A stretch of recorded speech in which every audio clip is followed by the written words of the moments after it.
যারা কুরবানি করার নিয়ত করেছেন অথবা যারা কুরবানি করবেন না, সকলেই এই আমলটি করতে পারবেন।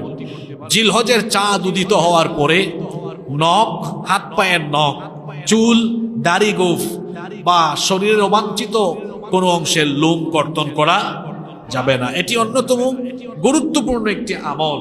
সুনানে ইবনে মাজাহ হাদিস বর্ণিত হয়েছে, নবী করিম সাল্লাল্লাহু আলাইহি ওয়াসাল্লাম বলেছেন, মান রাআ হিলাল যিল হিজ্জাহ ওয়া আরাদা আন ইউদহি ফালা ইয়াখুযান্না মিন শা'রিহি ওয়ালা মিন আযফারিহি।